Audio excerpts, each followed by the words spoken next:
나의 기운이 쇠하였으며 나의 날이 다하였고 무덤이 나를 위하여 준비되었구나. 나를 조롱하는 자들이 나와 함께 있으므로 내 눈이 그들의 충동함을 항상 보는구나.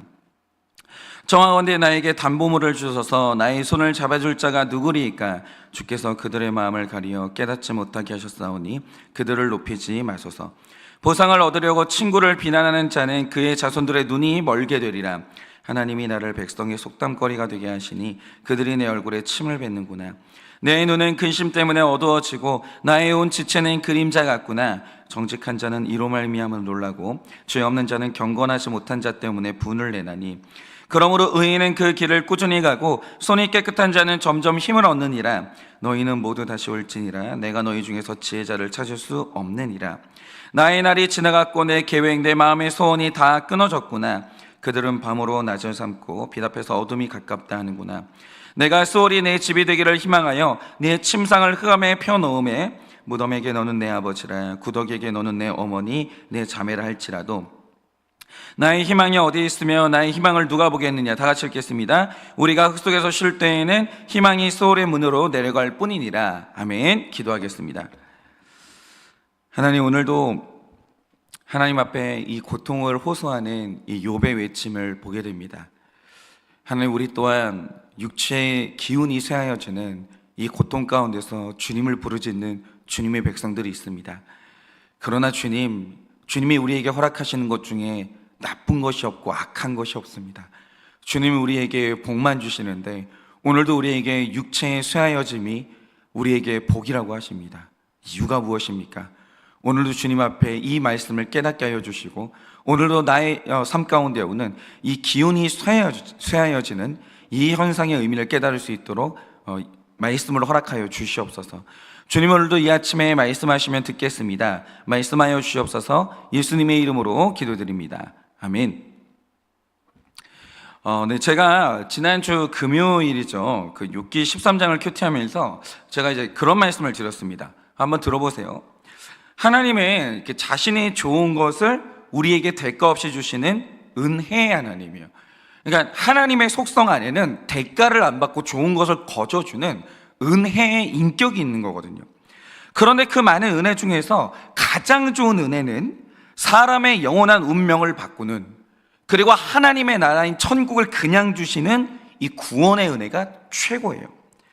예를 들어서 태양의 빛이라는 은혜도 돈으로 환산이 안 되는 거대한 은혜인데, 태양의 빛은요, 신자 불신자 할 것 없이 누구나 누릴 수 있는 은혜거든요. 이걸 이제 일반 은총이라고 하는데, 요한복음이 말하는 내 죄를 깨닫는, 예수 그리스도가 하나님인 것을 깨닫는 이 깨달음의 빛은 오직 택자에게만 비춰주시는 일종의 서치라이트예요. 선택적인 은혜라는 거죠. 이거 아주 특별한 은혜예요. 그런데 이 구원의 은혜라는 것은 역사가 끝나는 종말의 날 이후와 지금 우리가 살아가는 날 동안에 작동하는 양상이 다르다고 했어요. 만약 오늘 저녁에 당장 예수님이 재림하시고 이 가열차게 달려왔던 구속사가 종결이 되면 하나님이 이제 구원의 은혜를 주신데, 그게 뭐냐면 택자에게 지금의 몸을 벗게 하십니다. 그리고 부활의 몸을 입혀주시는 거예요. 그런데 택자가 입게 된 이 부활의 몸은요, 완전한 몸입니다. 부활체는 질병이 없어요. 물리적인 한계가 없고요, 지적인 한계가 없어집니다. 그러니까 부활 이후에 사람은 비로소 완전해지는데 이 완전함을 영화로움이라고 했어요.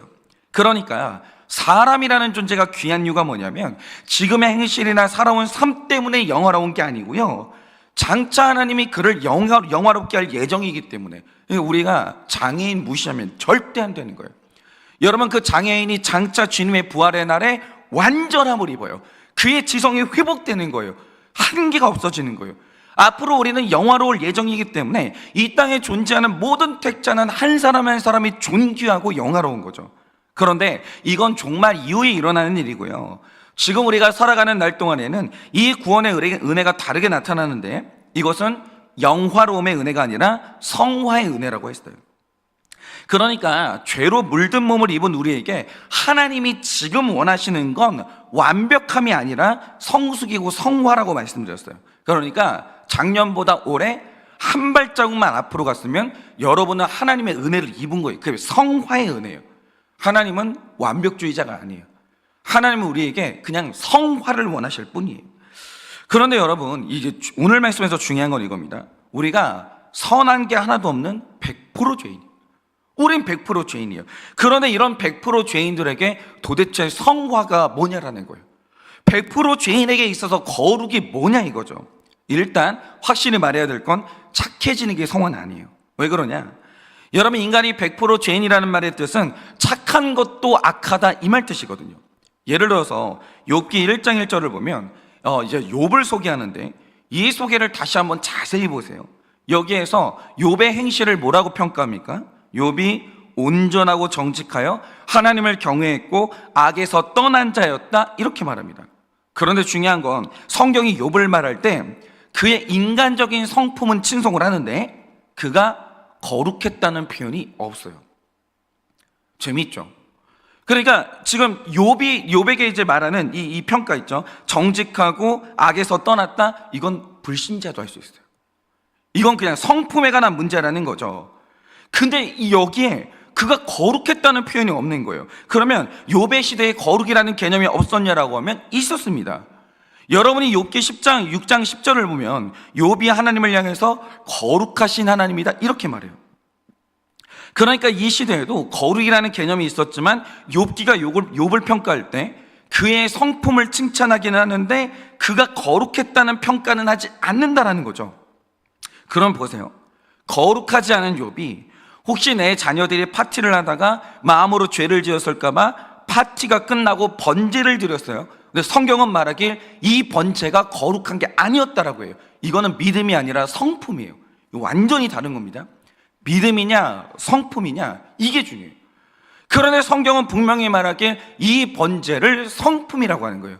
믿음이라고 말하지 않아요. 그러면 욥이 성품 좋은 욥은 이 번제를 왜 드렸을까? 제가 말씀드리지만 욥을 신약의 관점으로 평가하면 안 되고요, 신명기적인 한계 안에서 평가를 해야 되는데 욥은 그 시대 수준에서는 굉장히 훌륭한 신자가 맞습니다. 만약 이 사람이 신약시대에 태어났다면 스데반처럼 순교자가 됐을 사람이에요. 그런데 신명기적인 수준에 머물고 있는 이 성품의 사람 욥이 왜 강박에 가까울 정도로 번제를 드렸을까? 그건 이 제사가 하나님의 저주로부터 자신을 방어하는 수단이었고 내 삶에서 복을 지켜내는 영적인 방식이었기 때문이에요. 이거는 거룩함하고 좀 거리가 멀어요. 그래서 이제 욥이 사는 날 동안에 이 거룩의 성화가 진행이 되는 것이죠. 그가 완성된 사람이었다면 이 고난이 필요가 없는 것이죠. 그러나 이렇게 완전했던 욥에게 왜 고난이 찾아왔어요? 이게 믿음이 아니라 성품이었기 때문이에요. 그런데 그가 온전하고 정직하긴 했으나 거룩하지 못했다는 말의 증거가 뭐겠습니까? 욥이 열심히 율법을 지키고 살았는데 바로 그 율법 때문에 율법 못 지키는 사람들에게 대해서는 말로 다 할 수 없을 정도로 잔인했고 고난이 오기 전까지는 내 죄가 뭔지 자체를 몰랐기 때문에 몰랐어요. 자기가 사람들에게 얼마나 큰 이 가해를 하고 살았는지 욥이 전혀 몰랐다라는 거예요. 그는 성품이 좋았어요. 거룩하지는 않았어요.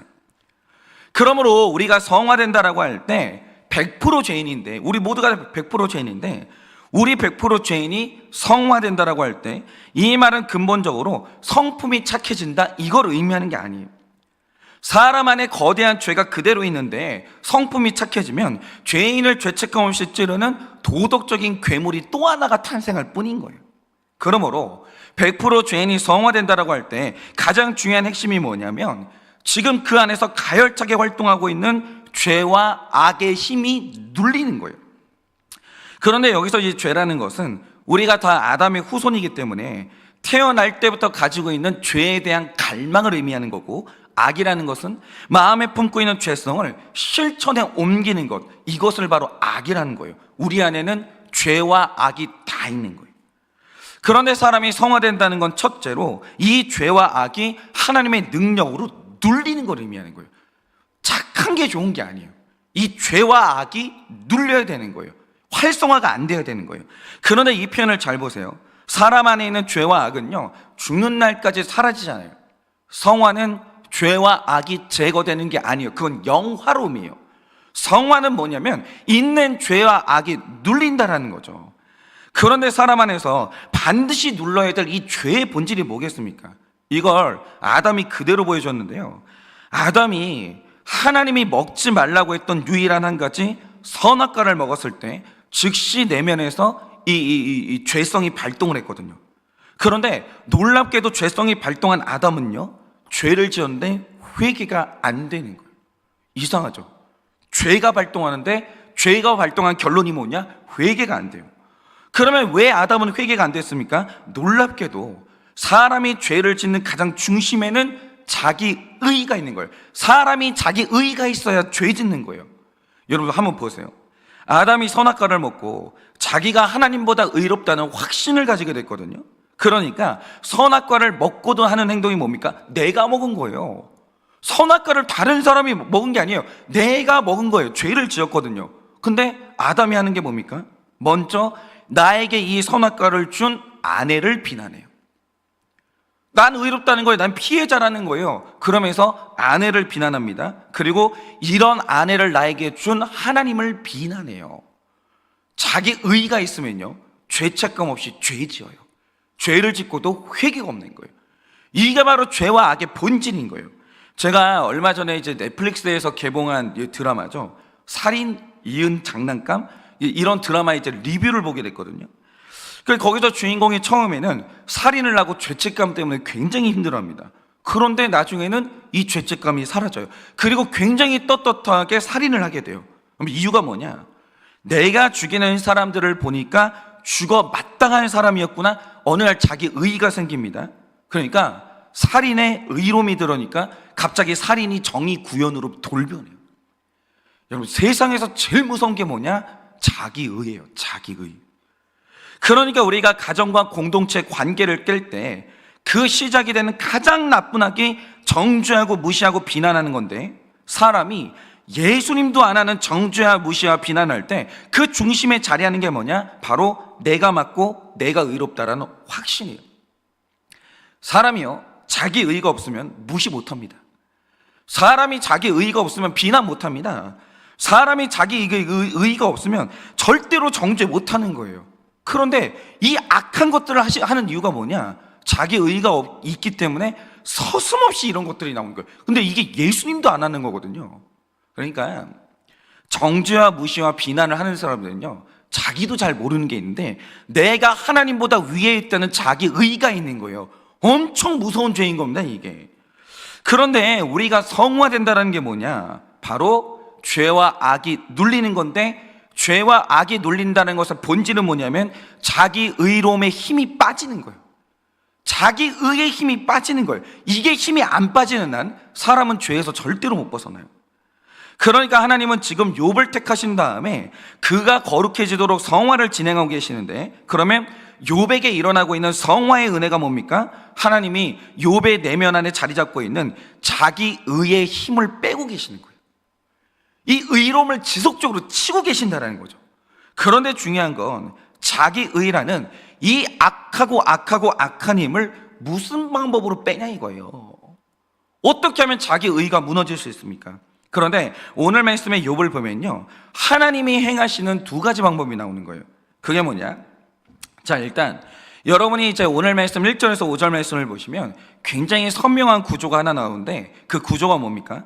성화의 은혜를 받는 사람과 그 은혜를 받지 못한 사람을 선명하게 비교하면서 대조해요. 그러면 성화의 은혜는 어떤 방식으로 나타나는가? 일단 여러분이 1절 말씀을 보면 욥이 이렇게 말합니다. 나의 기운이 쇠하였으니 나의 날이 다하였고 무덤이 나를 위하여 준비되었구나 라고 해요.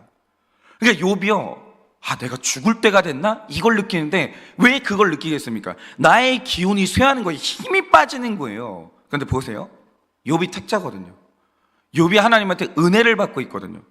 그런데 하나님한테, 그러니까 욥이 받고 있는 하나님의 은혜가 어떤 방식으로 나타나냐? 하나님이 욥의 기운을 빼시는 거예요. 그런데 여기에서 기운이라고 할 때 이 기운의 히브리어가 루아흐인데, 이 루아흐는 언제나 본문의 문맥 안에서 해석해야 되는 뜻이 다양한 단어예요. 그러니까 어떨 때는 루아흐가 사람의 폐에서 나오는 단순한 숨결을 의미하기도 하고, 때로는 산들에 불고 있는 물리적인 바람을 의미하기도 하는데, 어떤 때는 하나님의 영을 뜻하기도 하거든요. 그런데 오늘 본문에서 나타나는 루아흐의 뜻은 사람을 활기 있게 만들어주는 그 기력, 혹은 사람에 의해서 힘있게 만들어주는 정력, 이것을 의미해요. 그런데 오늘 하나님이 욥에게 하시는 일이 뭡니까? 하나님이 욥의 이 힘, 활력, 정력, 이것을 쇠하게 하셨다는 거예요. 반면에 2절을 보시면 욥을 대적하고 조롱하는 자들이 나오는데, 이 사람들의 특징이 뭡니까? 그들이 항상 충동한다라는 거예요. 그런데 여기서 충동한다는 말의 히브리어가 마라라는 히브리어 이 마라가 어떤 뜻을 가지고 있냐면 격렬하게 대항하다 이 뜻인데, 여기에서 중요한 건 대항하는 자들의 에너지가 격렬하게 움직일 만큼 충만하다는 거예요. 그러니까 악한 자들은 정력이 넘쳐요. 그런데 하나님의 은혜를 받는 자들은 하나님이 그 정력을 치시는 거예요. 그러니까 이 악인들의 놀라운 특징이 뭐냐면 그 충만한 에너지와 정력이 늘 유지되고 있다는 거예요. 항상 격렬하게 충동한다는 거죠. 그런데 하나님의 구속사는 이게 재밌는 거예요.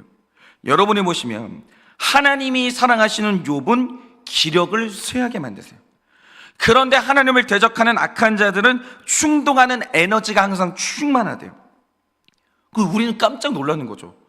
우리 생각에는 이게 반대로 돼야 되는 거 아닌가, 이런 생각을 하는 거죠.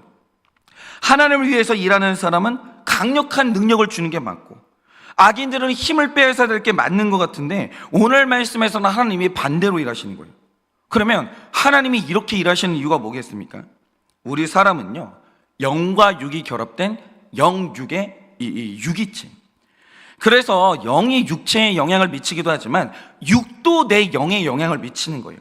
그래서 일어난 일이 뭐냐, 어떤 사람을 보면요, 자기 의가 너무 강해서 안 그래야지 하면서도 상대가 내 기준에서 벗어나면 또 비난이 나오고, 상대가 나를 조금이라도 아프게 한다? 어마무시한 방법으로 복수를 진행하기 시작해요.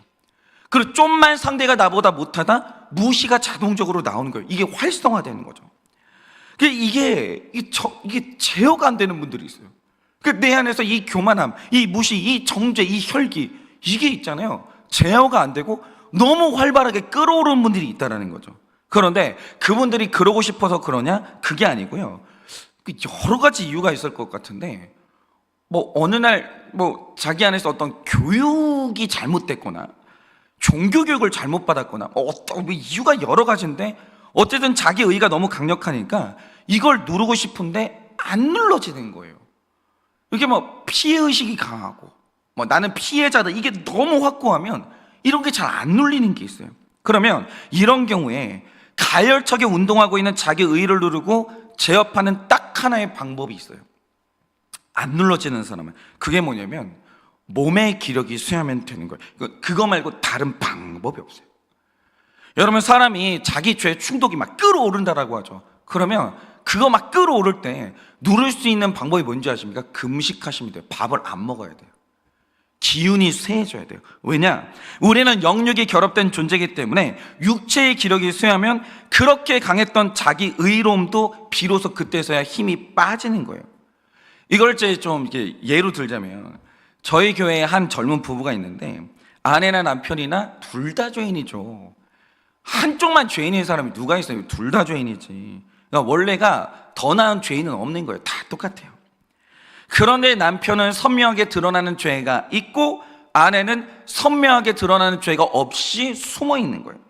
그러니 이 아내가 남편의 죄가 드러날 때마다 자기 의가 작동을 하면서 무시하고 정죄하고 막 혈기를 막 내는 거예요. 그러니까 나는 안 드러나고 너는 드러나니까, 나는 안 보이고 너는 보이니까 막 지체 없이 혈기를 내는 거죠. 그런데 이제 그러다가 가정이 깨질 위기가 와가지고 저랑 만나게 됐어요. 그런데 이 자매님이 우리와 함께 신앙생활 하다가 자신이 죄인인 걸 깨닫게 된 거예요. 그리고 내가 가정을 지켜야 된다, 내 이 정죄가 문제였다, 이 믿음을 갖게 됐거든요. 그런데 문제가 뭐냐? 내가 죄인인 걸 알았어요. 진짜로 알았어요. 가정 지켜야 된다는 것도 알았어요. 내가 이제 더 이상 정죄할 자격이 없다는 것도 알았어요. 머리로는 다 알았어요. 그런데 이미 가열차게 운동하고 있는 이 자기 의가 약해질 줄을 모르는 거예요. 이게 문제인 거예요. 깨닫는 건 깨달을 수 있어요. 근데 한번 모터가 돌아가고 있는 이 정죄와 무시가 멈춰주질 않는 거죠. 그러니까 우리는요, 이게 좀 문제인 거예요. 아는 것과 행하는 것이 분리될 때가 있다는 거죠.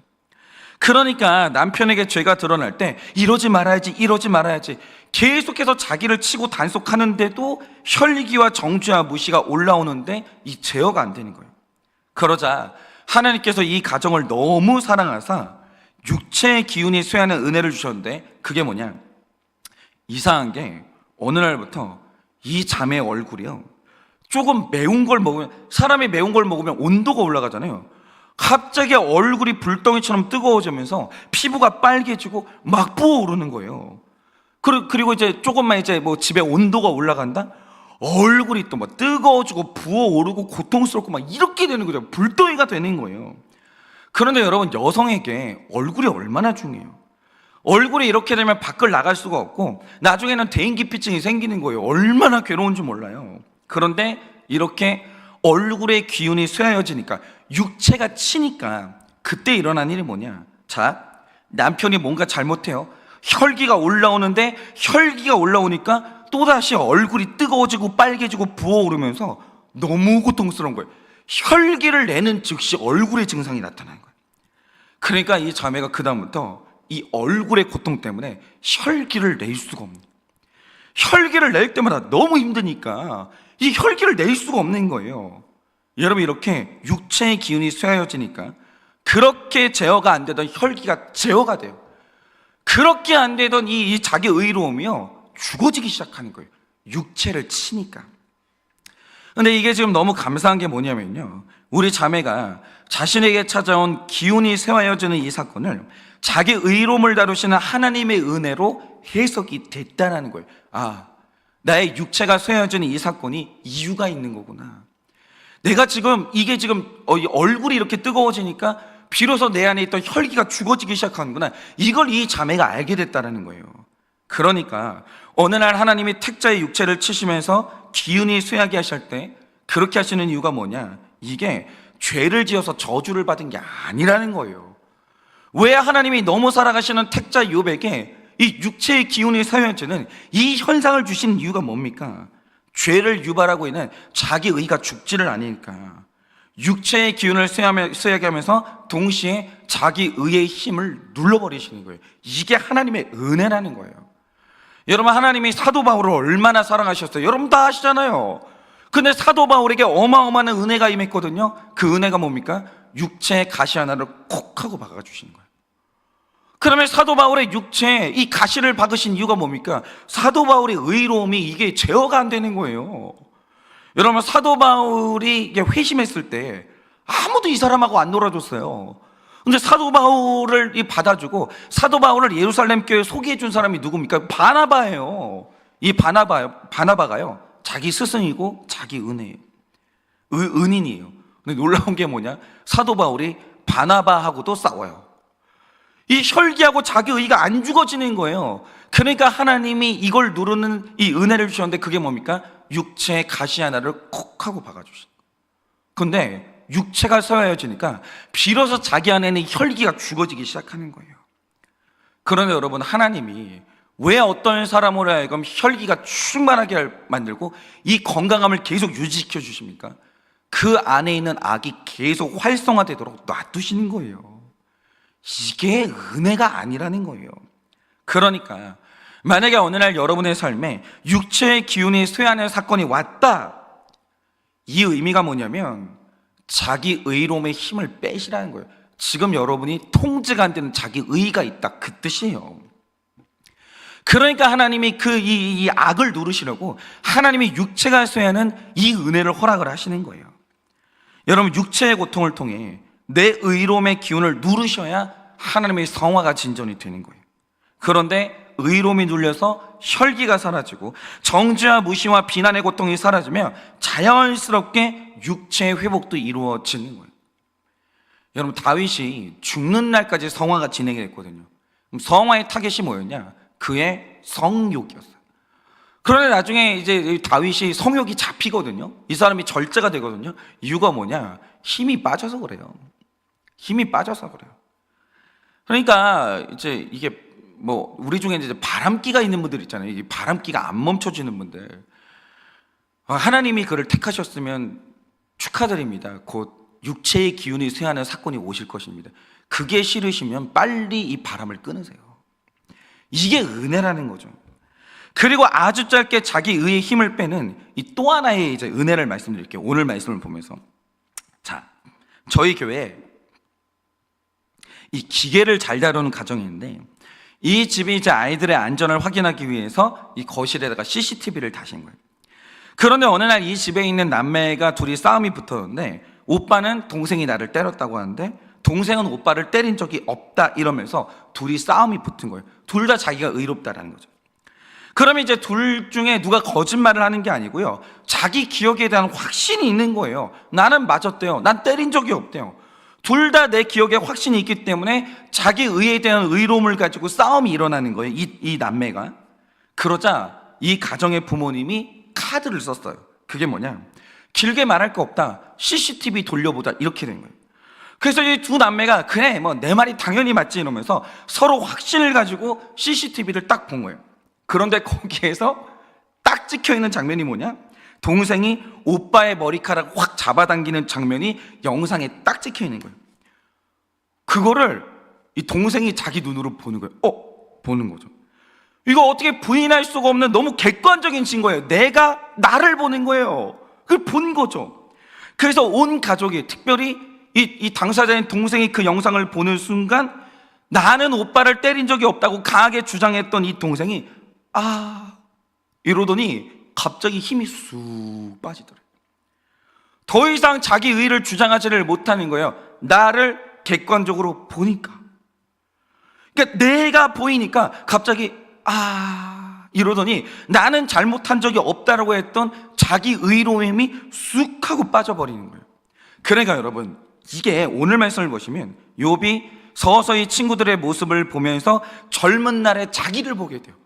이게 욥이 받았던 은혜예요. 욥이 받은 은혜가 뭡니까? 친구를 보면서 친구를 보는 게 아니에요. 친구를 보면서 자기를 보는 거예요. 내가 예전에 저랬구나. 저게 내 모습이구나. 내가 저렇게 이게 넘어져 있는 사람들 목을 조르고 살았구나. 자꾸 욥이 받게 되는 은혜가 뭐냐? 욥이 자기를 보게 되는 거예요. 그러니까 일어나는 일이 뭐냐? 욥이 서서히 자기 의로움에 힘이 빠지기 시작해요. 처음에는 하나님, 내가 뭘 그렇게 잘못했습니까? 내가 그렇게 잘못했다면 차라리 죽이세요. 하나님을 향해서 계속 반항을 해요. 그런데 욥기가 끝으로 가면 갈수록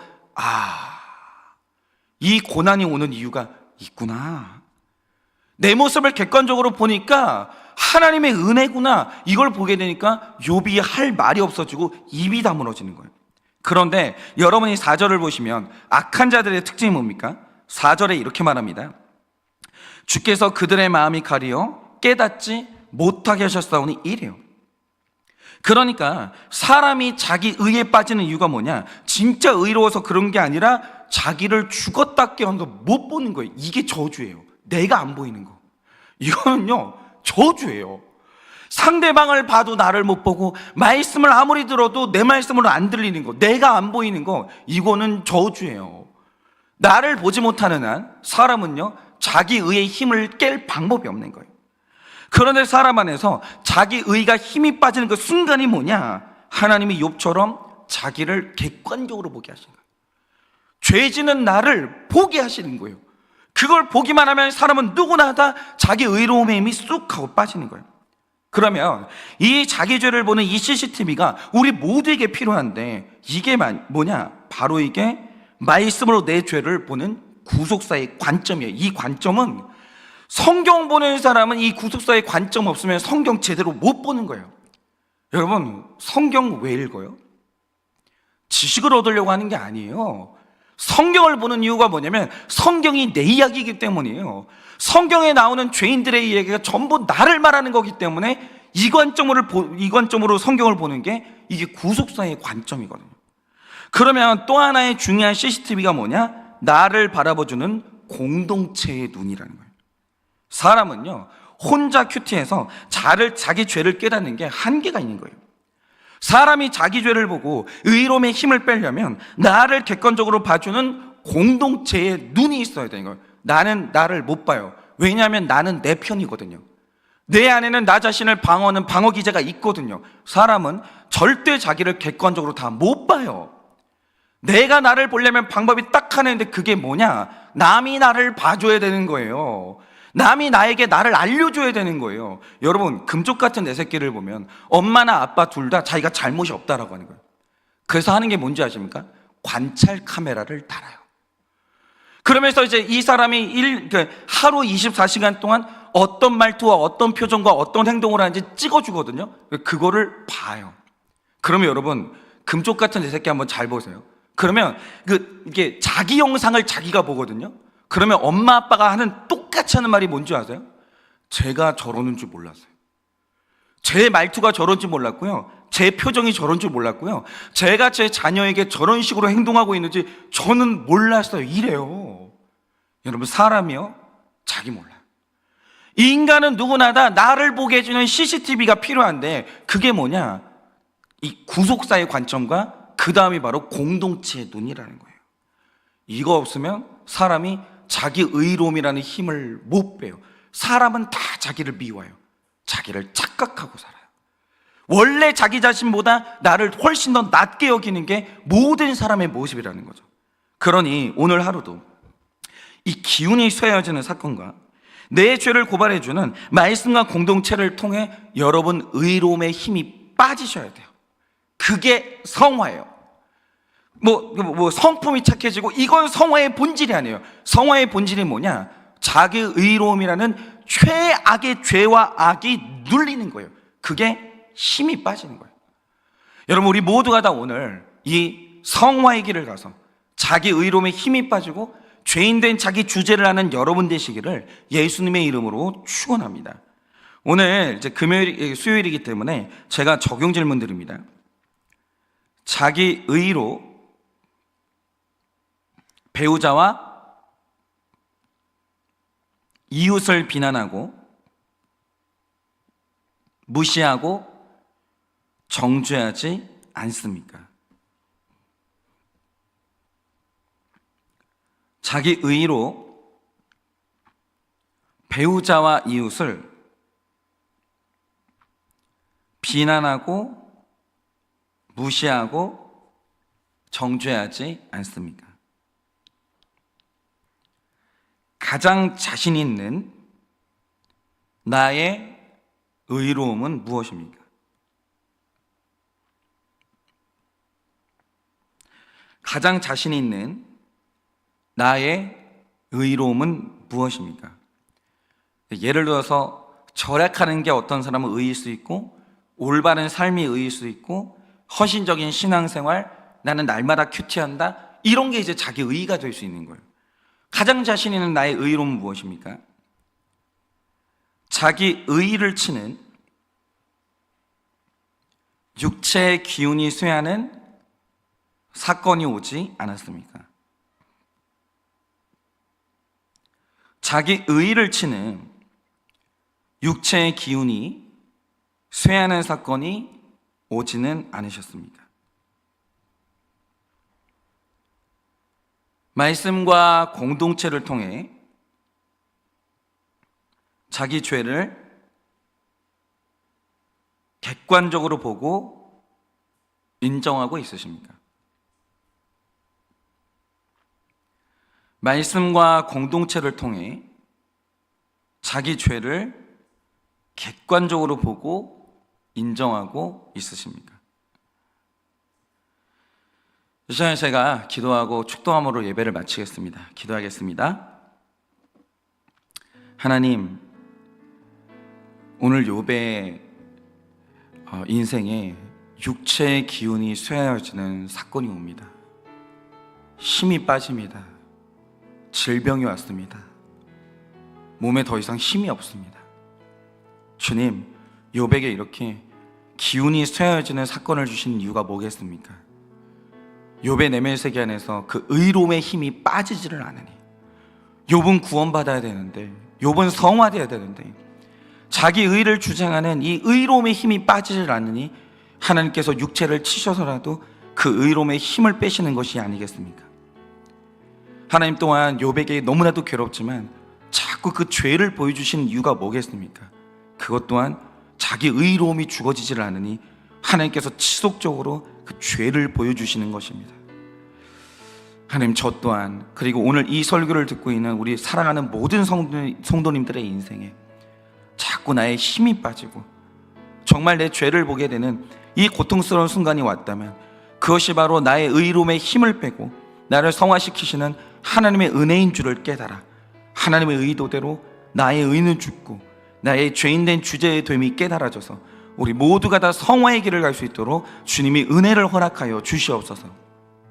지금은 우리 주 예수 그리스도의 은혜와 하나님 아버지의 그 크신 사랑과 성령님의 위로하시고 교통하여 주시는 그 역사하심이 오늘도 나를 성화시키시려고 나의 기운을 빼시고 나의 죄를 보게 하시는 그 하나님을 보면서 오늘도 성화시키시는 은혜임을 깨달아 소망을 갖기를 원하는 사랑하는 모든 주의 종들의 머리 위에 지금으로부터 영원토록 함께 있을지어다. 아멘.